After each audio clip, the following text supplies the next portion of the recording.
Bagaimana kabar saudara hari ini? Luar biasa. Hari ini di bagian yang keempat ini saudaraku, saya akan menyampaikan satu pesan rema. Nanti saudara tahu kenapa saya menyebutnya ini sebagai rema. Satu pesan rema firman yang akan saya beri judul The Blessings of Love. Berkat dari kasih. Tapi sebelumnya saudara, saya akan mengajak saudara kita buka terlebih dulu dari Matius pasal yang ke-22.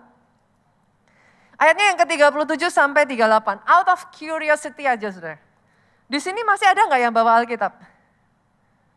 Atau sekarang udah beralih? Beralih pun masih baca nggak saudara? Atau udah ke sini? Oke ya, sama-sama kita akan baca ayat ini. Ayat 37 sampai 38 saya bacakan. Jawab Yesus kepadanya, kasihilah Tuhan Allahmu dengan segenap hatimu, dengan segenap jiwamu, dan dengan segenap akal budimu. 38, itulah hukum yang terutama dan yang pertama. By now, saudara yang cukup cermat, saudara akan menemukan bahwa selama 4 minggu berturut-turut ini kita membaca ayat yang sama. Tapi dari bagian yang berbeda-beda. Kalau saudara nanti balik, dari minggu pertama, minggu kedua, minggu ketiga, sampai hari ini, minggu keempat, ayat ini akan terus didengungkan.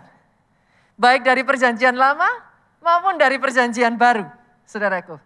Tetapi dari ayat yang baru saja kita baca ini, ada satu pembukaan yang sangat memberkati saya, saudara. Dari ayat ini kita menyadari satu hal, bahwa ternyata yang namanya love God with passion, mengasihi Tuhan dengan segenap hati, Bu. Dengan segenap jiwa. Dengan segenap akal budi. Itu adalah hukum yang terutama.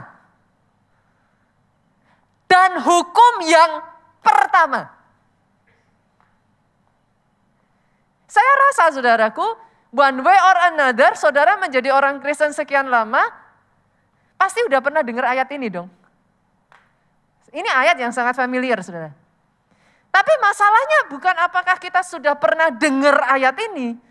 Tapi seberapakah dari saudara pernah menanyakan ini, sebenarnya yang dimaksud terutama itu apa sih? Kadangkala kita tahu, tapi tidak sungguh-sungguh mengerti. Ketika Alkitab mengatakan hukum yang terutama dan yang pertama, sebenarnya apa sih yang dimaksud terutama? Kata terutama sendiri saudaraku, diambil dari bahasa aslinya bahasa Yunani. Saudara harus mengerti dalam Alkitab itu perjanjian baru dan perjanjian lama itu beda bahasa. Yang di perjanjian baru mereka menggunakan bahasa Yunani, bahasa aslinya. Dan kata terutama ini berasal dari bahasa Yunani protos. Apa itu protos? Protos itu punya arti saudaraku, yang paling utama dari segalanya. Ketika saudara dengar ini, saudara bilang, ya pastor kalau itu mas saya juga tahu. Terutama artinya, yang paling utama dari segalanya. Tapi harus dimengerti saudara.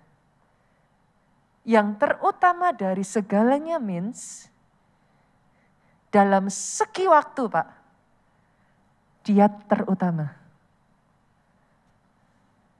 Artinya saudara boleh nggak punya waktu untuk yang lain-lain. Tapi kalau untuk mengasihi Tuhan dengan segenap hati, jiwa, kekuatan, akal budi, harus ada waktu.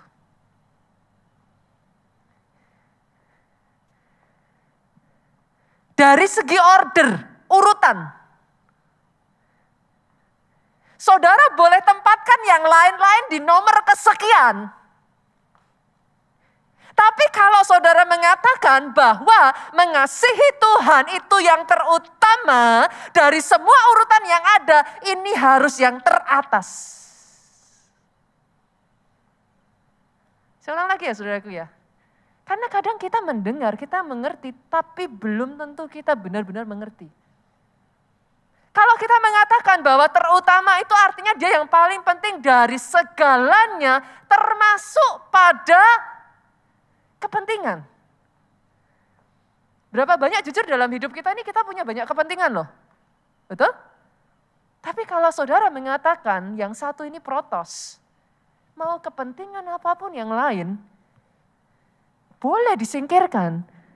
Tapi kalau dia protos, dia harus ditempatkan paling atas.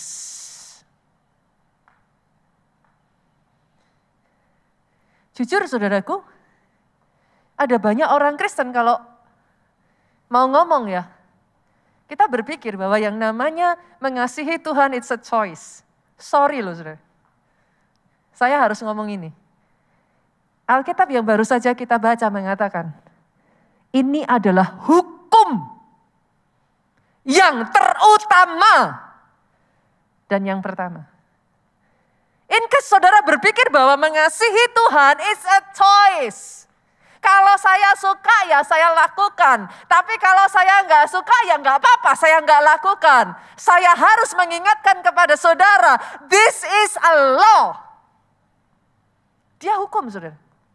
Dia bukan pilihan. Dia perintah. Dan dia bukan sembarang law loh saudara.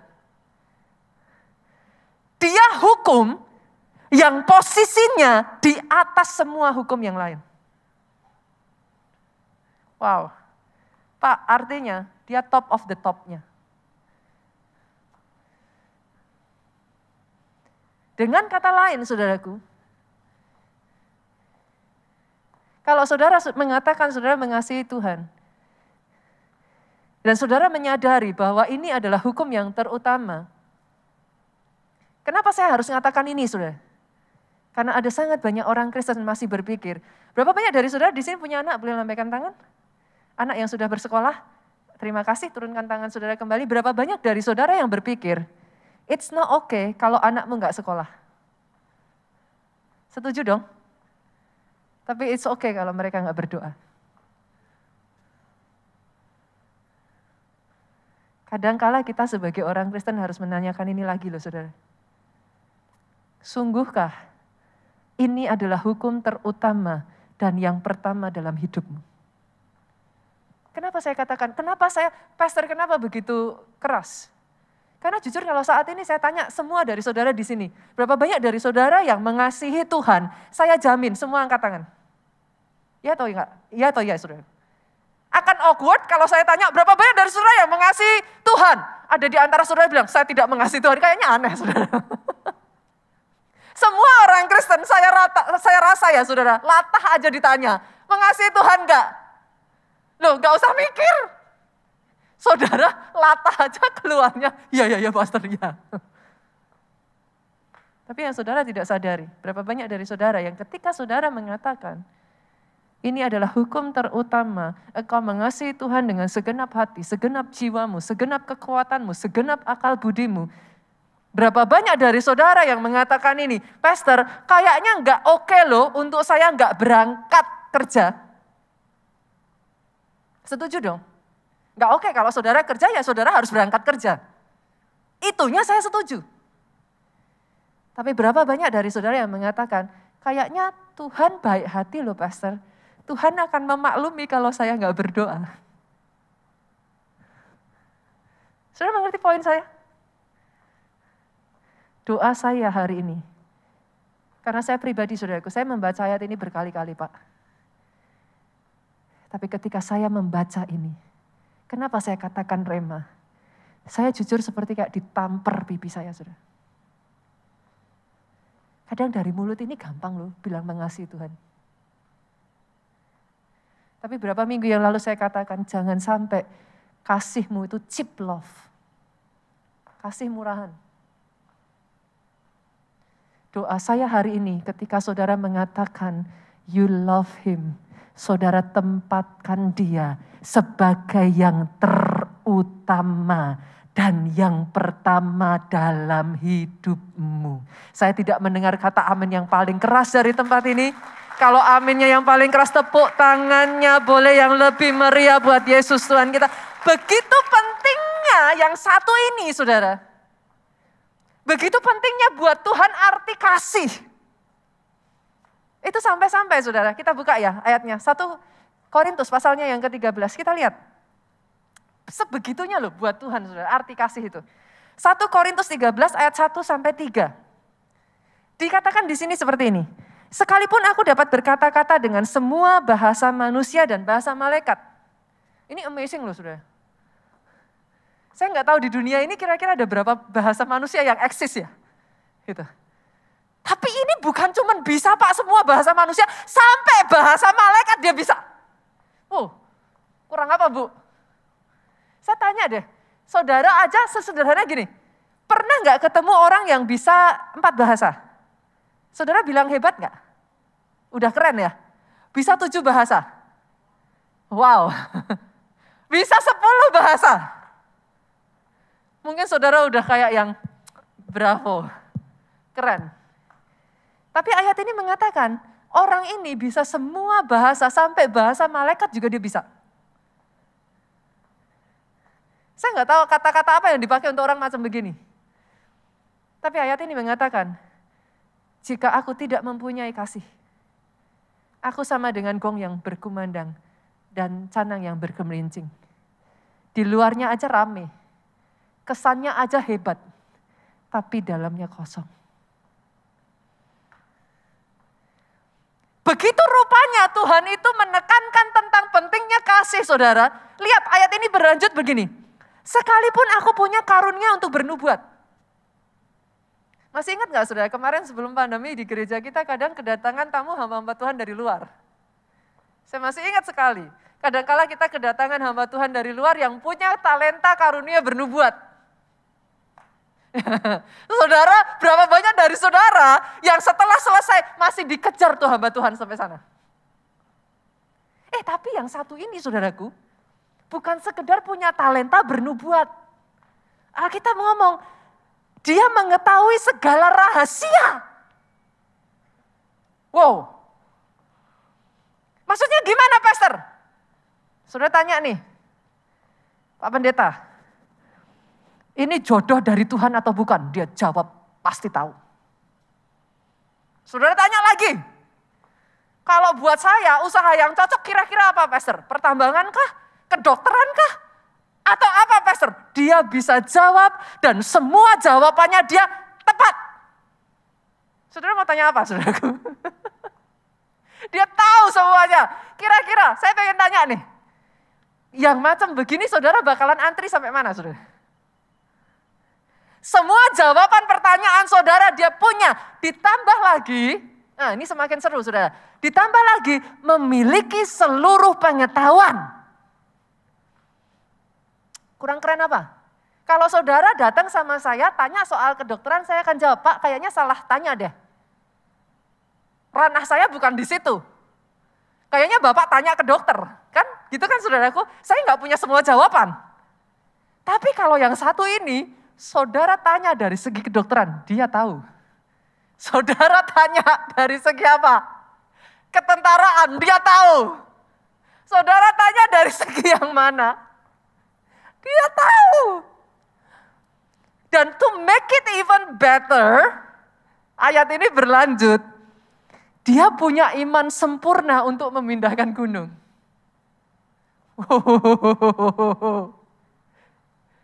Saudara datang dengan orang yang saudara kasihi dalam kondisi meninggal, saudara bawa kepada orang ini, saat itu dia bangkitkan dan orang itu bangkit hidup. Iman sempurna kok. Saudara butuh apa? Butuh izin dari mertua untuk menikah? Doakan besok izin keluar. Loh, sempurna kok imannya. Saudara butuh apa? Butuh saat ini juga COVID berhenti. Dia doakan besok COVID hilang. Nah, sesederhana itu kan saudara, imannya sempurna. Untuk yang begini saya tanya, kira-kira dari sini antriannya sampai mana saudara? Saudara bisa mengerti poin saya? Tapi lanjutkan ayat ini. Bahkan dengan semuanya itu Tuhan berkata apa? Jika aku tidak punya kasih, aku sama sekali tidak berguna. You wanna make it even better, saudara? Orang ini membagikan segala sesuatu yang ada padanya. Menyerahkan tubuhnya untuk dibakar.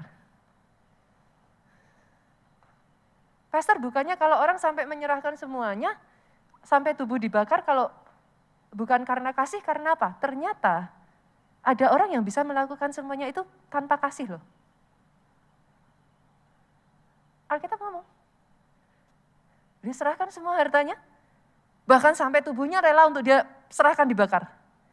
Sekali lagi, ayat ini ngomong saudaraku, aku sedikit pun tidak ada, jika aku tidak mempunyai kasih sedikit pun tidak ada faedahnya bagiku. Tahukah saudara, arti manusia di hadapan Tuhan tanpa kasih?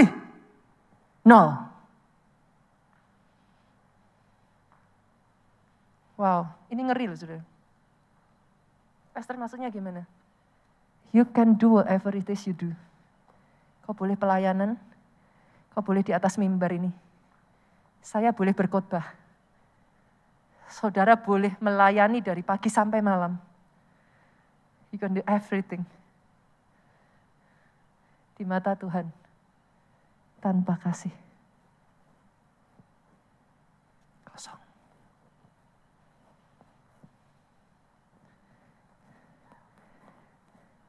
Sesederhana saudaraku.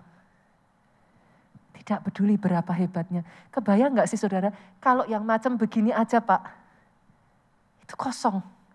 Ini orang yang bisa berbahasa semua bahasa manusia loh saudara. Lah apalagi kita loh saudara. 5 bahasa aja gak bisa gitu kan. Ini bisa nubuatan, tahu semua hal, punya iman perfect. Itu counted zero loh. Siapa kita?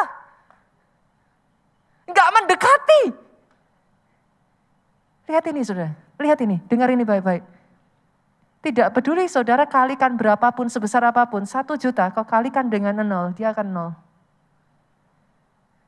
Pastor kurang besar, 1 miliar kau kalikan dengan 0. Kurang besar Pastor, 1 triliun?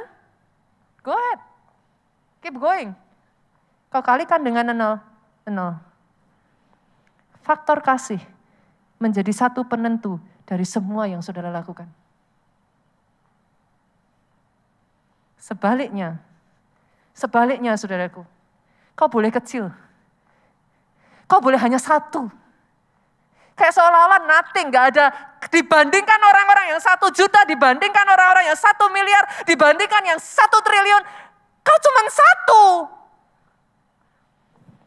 Tapi kalau di belakang 1 itu, kau tambahkan kasih 0, 0, 0, 0. Semakin banyak faktor kasih itu ditambahkan di sana. Boleh hanya kecil. Tapi kalau engkau sungguh-sungguh memegang hukum yang 1 ini.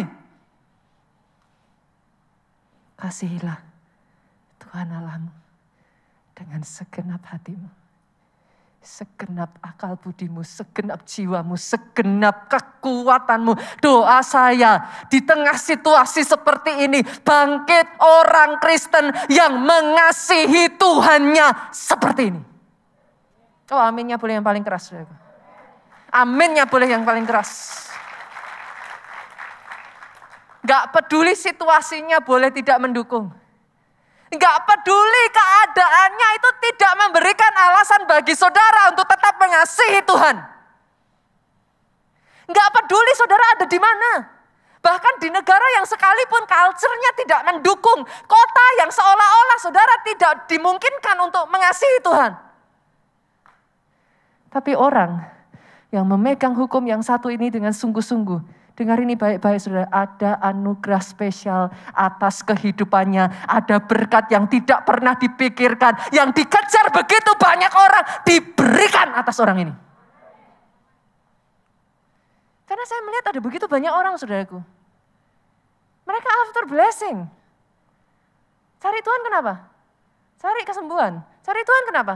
Cari berkat. Cari Tuhan kenapa? Cari perlindungannya. Cari Tuhan kenapa? Cari pertolongannya. Bolehkah saya bukakan satu hal ini saudara? Hari ini saya akan bagikan kepada saudara 4 blessing, 4 anugerah. Kita lihat saudaraku, yang pertama, apa anugerah pertama? Orang yang mengasihi Tuhan yang seperti ini akan menikmati semua yang saya sebutkan tadi, perlindungan dan segalanya saudaraku. You don't even need to chase it. Saya kadang tuh heran dengan orang Kristen. Saudara berlari-lari mengejar sesuatu yang, saya bacakan ya ayatnya, Mazmur 91. Ayat 14 sampai ayat 16. Sungguh hatinya melekat kepadaku. Ini terjemahan bahasa Indonesia masa kininya seperti ini. Sungguh orang yang mencintai aku. Lihat ya saudara. Akan kuselamatkan. Yang mengakui aku. Akan kulindungi. Ayat ini berlanjut seperti ini. Bila ia berseru kepadaku, aku akan menjawab. Aku akan menyertai dia dalam kesesakan. Bukan gak ada kesesakan. Bukan gak ada masalah. Tapi di tengah masalah dan dia berseru. Tuhannya ada bersama dengan dia. Aku akan meluputkannya dan memuliakannya.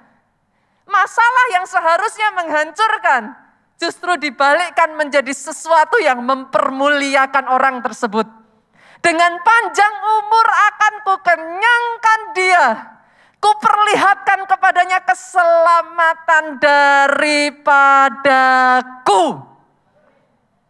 Semua yang dikejar manusia, saudaraku, diberikan kepada dia yang mengasihi Tuhannya dengan segenap hati, dengan segenap jiwa, dengan segenap akal, budi, dan kekuatannya. Even though secara manusia tidak bisa dilihat. Keadaan yang ada di depan mata tidak mendukung, Pak. Tapi itu tidak membuat dia mempertanyakan Tuhannya. Kenapa? Karena bagi dia segalanya Tuhannya, kasihnya kepada Tuhannya lebih dari semua bukti yang perlu diberikan Tuhannya kepada dia. Oh, saya sungguh-sungguh berdoa, saudaraku. Ada generasi seperti ini yang bangkit di tengah masa-masa ini. Sama seperti Samuel, saudara. Bukan gak ngalami masalah, siapa bilang ikut Tuhan gak pernah ada masalah. Tapi lihat, Samuel pun ngalami masalah. Kita buka ya, 1 Samuel 7 ayat 7 sampai 10. Samuel ngalami masalah, saudara. Satu ketika, ayat 7, didengar orang Filistin, orang Israel kumpul di Mizpah. Waktu mereka mendengar itu, raja-raja orang Filistin mendatangi orang Israel, saudara. Serta didengar orang Israel demikian, waktu orang Israel tahu nih, dia dengar, Alkitab mencatat, ketakutan mereka terhadap orang Filistin. Somehow, kalau saudara baca Alkitab, ada long history nih saudara. Antara orang Israel sama orang Filistin ini, historinya panjang. Kenapa mereka takut? Mereka punya alasan takut. 20 tahun berselang saudaraku. Bangsa Israel pernah terpukul telak kalah, Pak. Sampai apa yang paling precious dari kehidupan bangsa Israel, tabut perjanjian, itu dirampas. Itu kekalahan habis-habisan, saudara. Demi didengar, bangsa Filistin raja-rajanya maju bersama. Itu lutut mereka gemeter, saudara. Tapi puji Tuhannya, mereka cari siapa, saudara?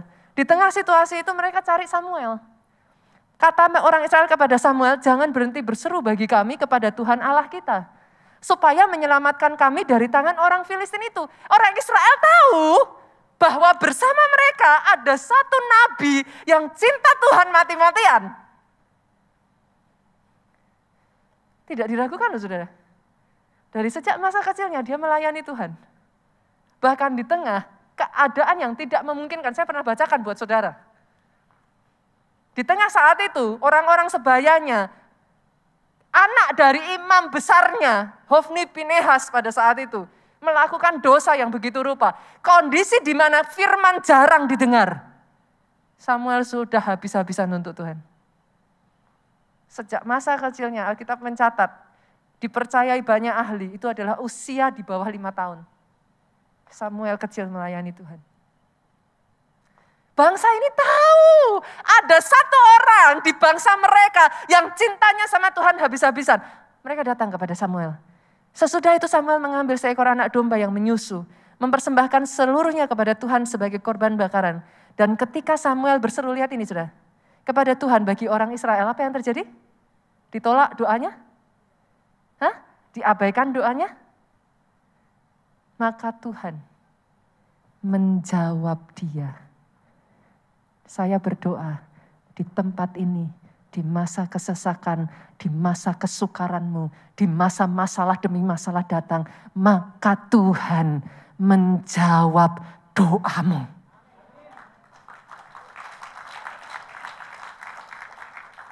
Karena kadang ya saudara, khotbah 1 bulan ini buat saya ya saudara, itu precious sekali. Jangankan saudara, saya pribadi ya, saya tuh kayak merasa, apa ya Pak, kayak ditamperin gitu. Satu ketika saudaraku, saya ketemu orang, saya didatengin seseorang yang saya nggak pernah kenal. Dia ketemu saya. Hal pertama yang dia lakukan ketika jumpa dengan saya ini yang dia katakan, Pak, Bu, saya punya banyak utang. Bu Nita, Pastor Nita mau bayarin hutang saya nggak? Saya tanya, kalau saudara jadi saya, apa perasaan saudara?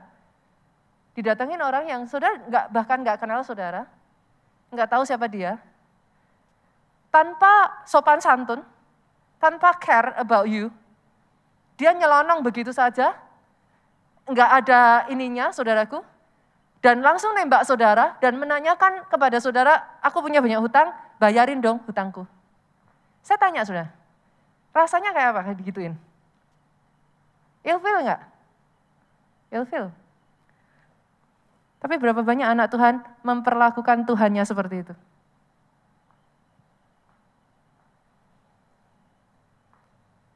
Jujur. Saudara datang kepada Tuhan, kau perlakukan Tuhanmu seolah-olah He has to answer your prayer.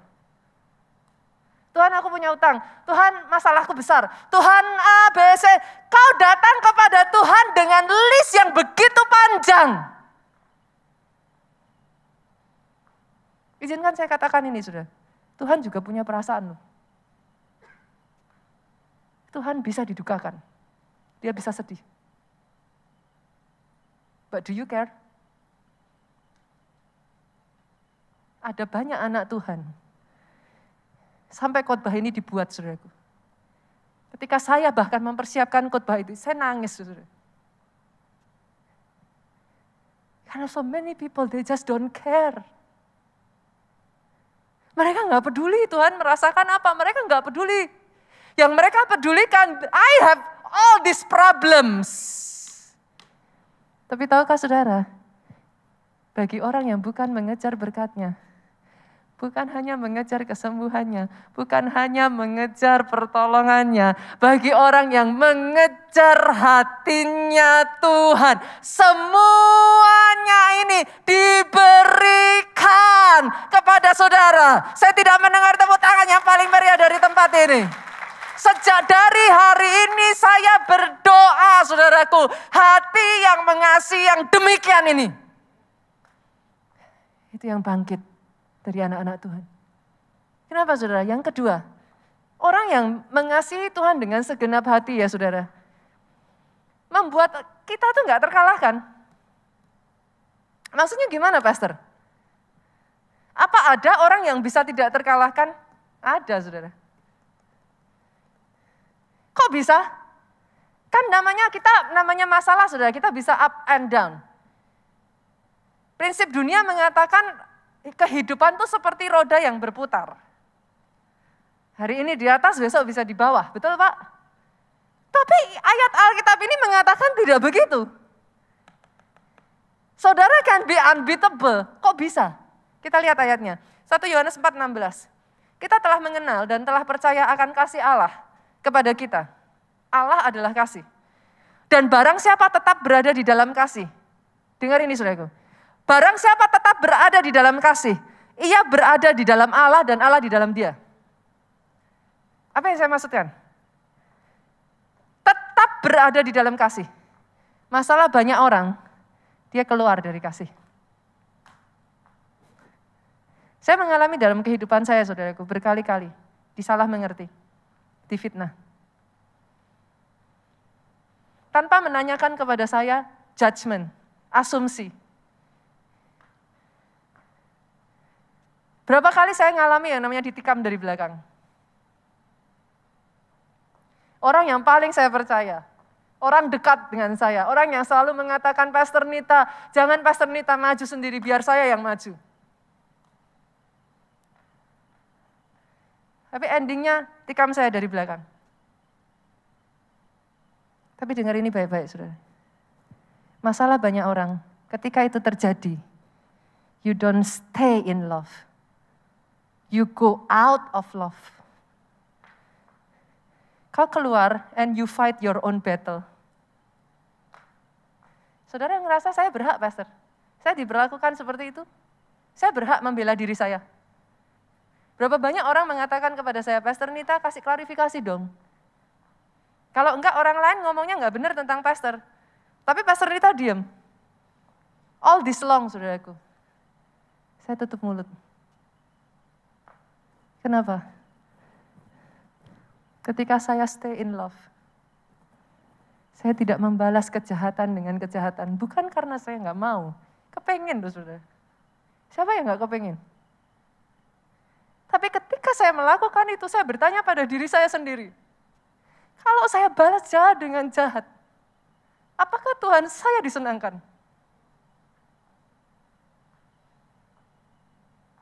Pengen, saudaraku.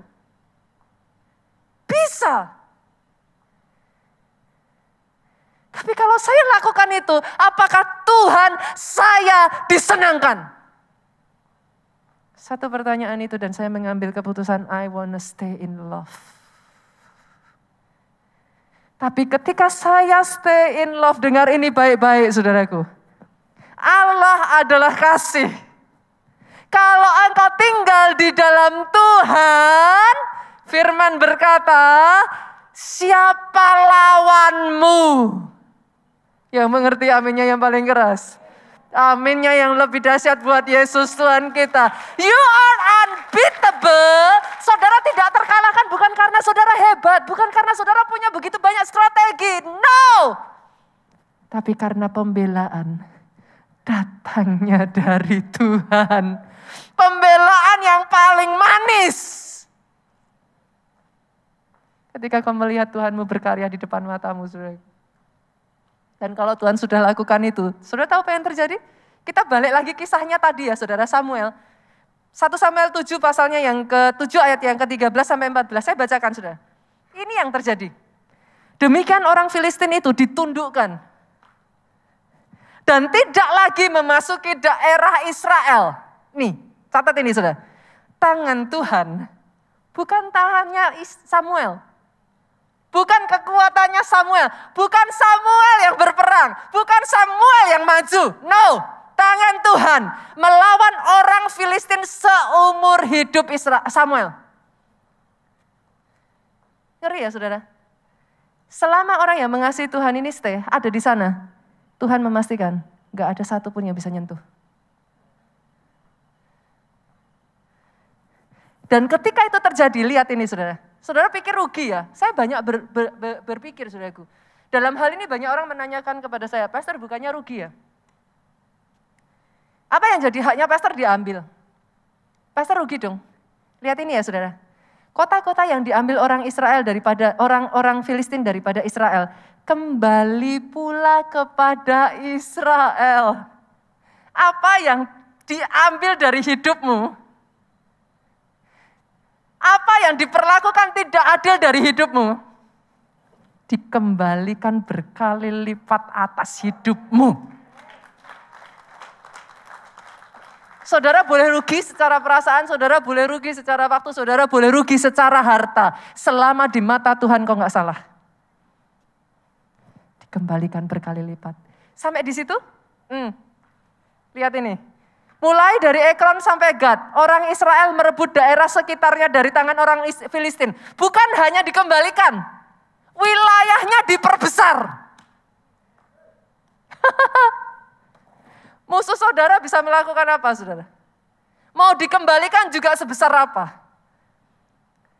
Tapi kalau dari tangan Tuhan, you stay right before Him. Engkau mempertahankan yang terutama, yang utama Dia. Bahkan yang tadinya secara manusia you cannot get it, it's given to you. To make it even better saudara, antara orang Israel dan orang Amori ada damai. Begitu cintanya Tuhan, sedemikian rupa ya saudara, Yang tadinya menyerang saudara, sekarang memutuskan bersalaman dengan saudara, berjalan berdampingan dengan saudara. Saya berdoa ya saudara, hari ini sungguh-sungguh hati yang seperti ini ada atas hidupmu.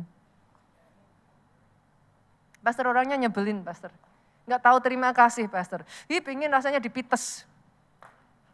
Betul? Pernah ngerasain seperti itu?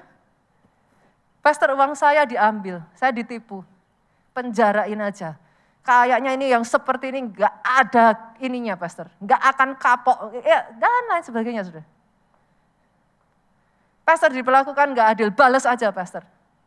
Kita punya cukup kekuatan untuk itu, dan lain sebagainya. Satu hal aja, saudara. Tanyakan ini. Ketika kau lakukan semua itu, apakah itu menyenangkan dia? Kau boleh dapat pembalasanmu, tapi kalau itu menyedihkan hatinya Tuhan, you lose everything. Yang ketiga, saudara. Ini berkat yang semakin buat saya ya saudaraku. Orang yang mengasihi Tuhan itu membuat orang di sekitarnya itu juga diberkati, saudara. Saya kasih ayatnya ya. Kejadian 30 ayat 27. Lihat ini ya saudara. Tetapi Laban berkata kepadanya, Yakub saudara, sekiranya aku mendapat kasih-Mu, telah nyata kepadaku bahwa Tuhan memberkati aku karena engkau. Wow. Laban itu sampai sadar, gara-gara ada Yakub, Tuhan berkati dia. Sampai gara-gara itu saudaraku, Laban itu menipu Yakub, mintanya nikah sama anaknya yang kecil, Rahel saudara. Dikasih Lea, supaya Yakub kerja 7 tahun lagi sama Laban. Kenapa? Karena Laban sadar, kalau dia bawa Yakub dekat, blessing itu turun atas hidupnya. Lihat ya saudara, orang yang mencintai dan dicintai Tuhan, di mana dia ada, blessing itu ngalir. Apakah masih ada yang mau ngejar-ngejar blessing? What for? Dia ngalir dengan sendirinya. Dan lihat, ada lagi. Ternyata bukan hanya Yakub, saudara. Kejadian 39 ayat 5. Yusuf. Sejak ia memberikan kuasa dalam rumahnya, sejak Potifar memberikan kuasa dalam rumahnya atas segala miliknya kepada Yusuf, Tuhan memberkati rumah orang Mesir itu. Rumah Potifar. Karena Yusuf. Bukan karena Potifar loh, saudara. Karena Yusuf. Sehingga berkat Tuhan ada atas segala miliknya, baik yang di rumah maupun yang di ladang. Pembelajaran apa yang kita dapatkan dari ini, saudara? Pak, kalau mau cari pegawai, cari yang cinta Tuhan. Yang mengerti katakan amin. Pelajaran apa, Pastor, yang kita dapatkan dari ini? Anak-anak muda, halo, boleh lambaikan tangan, saudara. Kalau cari jodoh, cari yang cinta Tuhan. Saya gak mendengar amin yang paling keras loh ini saudaraku. Oh boleh tepuk tangannya yang paling meriah.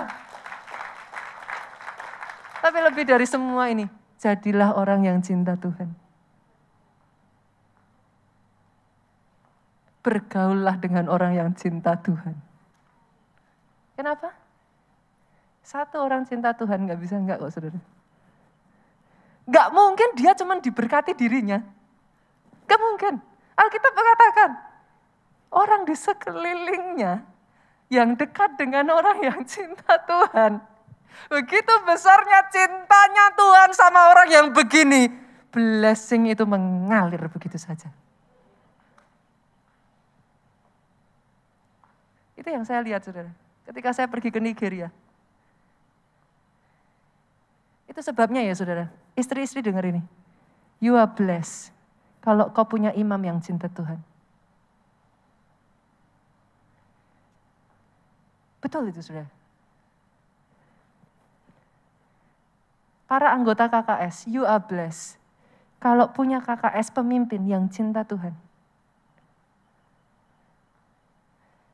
Gereja ini saudara, dimulai dari nol. Saya pernah menyaksikan Jogja saudara. Kami itu bukan siapa-siapa. Saya masih ingat ketika kami datang ke Jogja. Orang-orang berkata kepada saya dan Pak Jo, masa mau dipimpin sama Sekya? Saudara tahu Sekya? Apa itu sekia, saudara? Anak bau kencur. Anak kemarin sore. Kami masih muda sekali saat itu, Pak Jo itu masih umur 20-an, saudara. Tapi yang membawa gereja ini sebagaimana gereja ini ada hari ini. Gereja ini punya orang yang cintanya sama Tuhan mati-matian.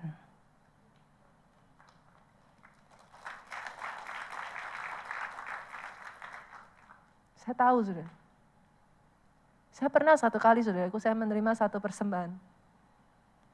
Itu sampai bikin saya nangis. Ada seorang anak muda di Jogja, saudaraku.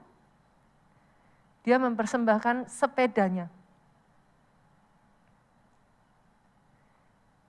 Bahkan ketika dia persembahkan sepedanya ini ya, buat saya ya saudaraku, saya kembalikan. Seriously, saudara. Kenapa?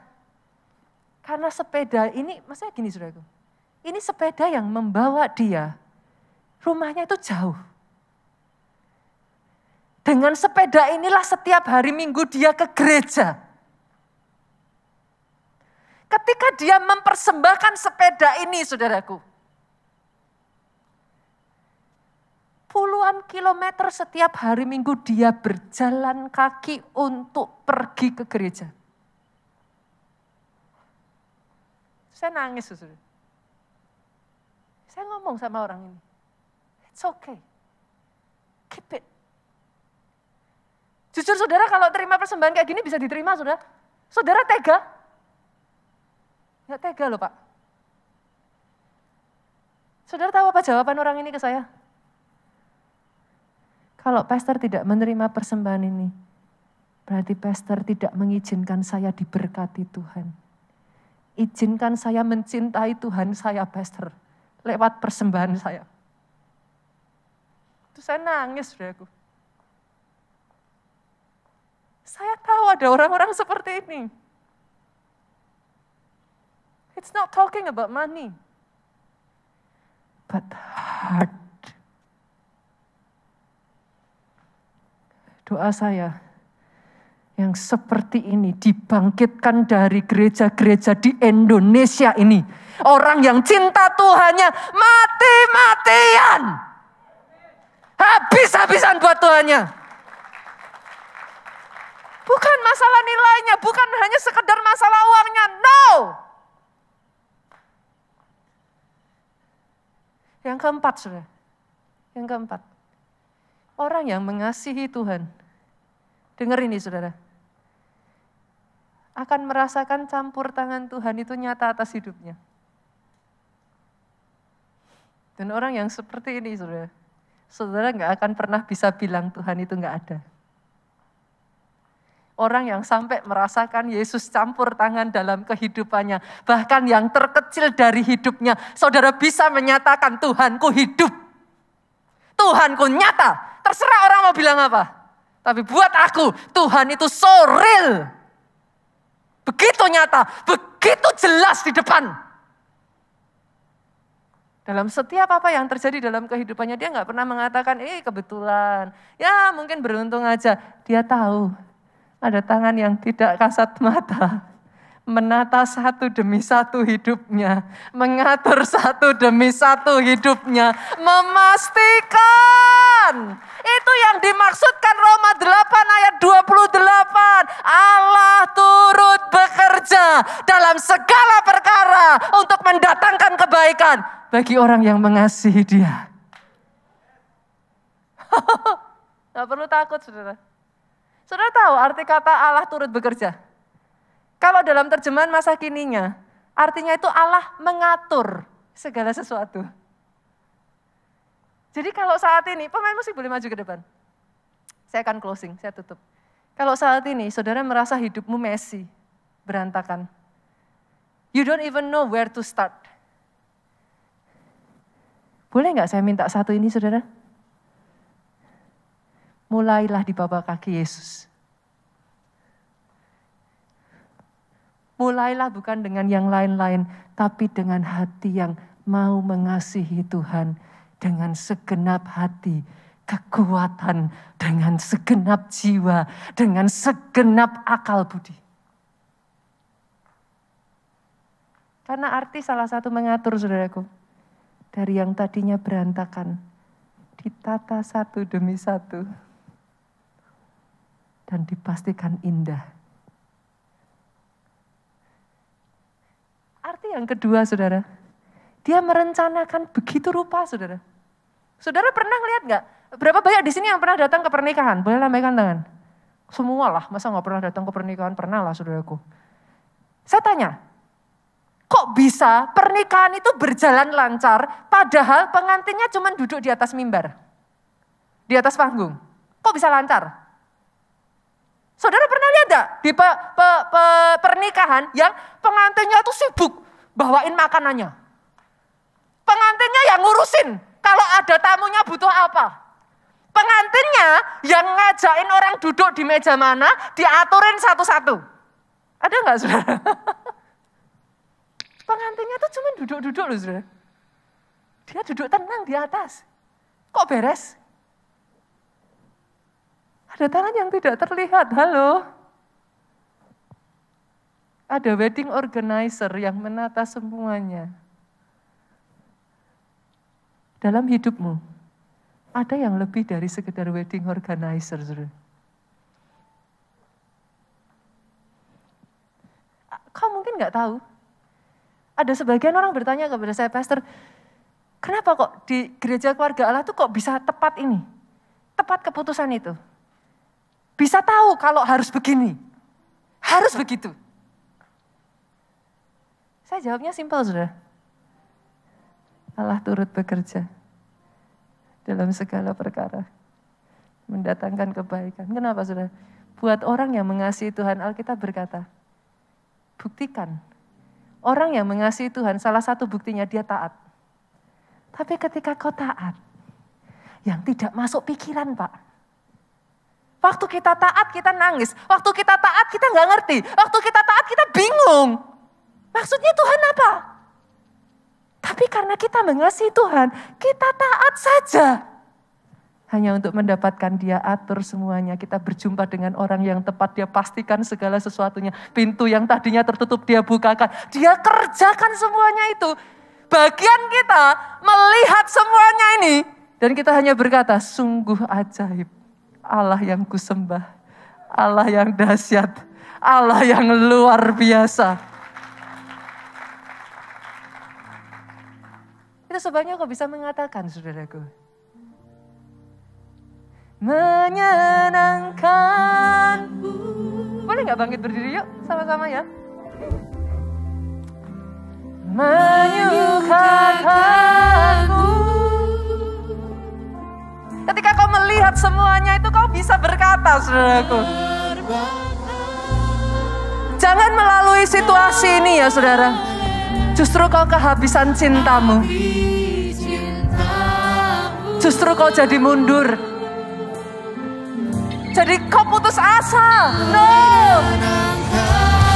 Tapi semua situasi, semua keadaan yang saat ini masih berjalan ini, saudaraku. Kau ambil satu keputusan, ketetapan di dalam hatimu. Sekalipun melalui semuanya ini yang keluar dari lidah bibirmu, saudaraku. Sekalipun dagingku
Saya berdoa, boleh melalui semua masalah, boleh melalui battlefield pertarungan, tapi selama kau tidak kehilangan hati yang mengasihi Tuhan, dengan segenap kekuatan jiwa, hati, pikiran, akal budi, itu kau tempatkan di tempat yang utama. Dia akan memastikan segala sesuatunya pada tempatnya atas hidupmu. Angkat kedua tanganmu, saudaraku. Be blessed. Diberkati hidupmu, saudaraku. Diberkati keluargamu, semua tangan-tangan yang terangkat ini, atas kedua tangan ini. Apapun yang kau kerjakan dibuatnya berhasil. Amin. Dianugerahi engkau dengan umur panjang. Sehat, sesehat-sehatnya di dalam nama Yesus. Bahkan keluar dari mulutmu tidak habis-habisnya kesaksian, saudaraku. Kisah-kisah betapa baiknya Tuhanmu. Kisah-kisah kemurahan hati Tuhanmu dalam hidupmu. Diberkati pelayananmu. Pemberitaan Injilmu. Pulang dengan membawa sukacita, damai sejahtera Allah Bapa. Cinta kasih Yesus itu melimpah atas hidupmu. Persekutuan dengan Roh-Nya yang kudus sekarang sampai selama-lamanya. Engkau yang diurapi, engkau yang diberkati, katakan dengan suaramu yang paling keras. Amin.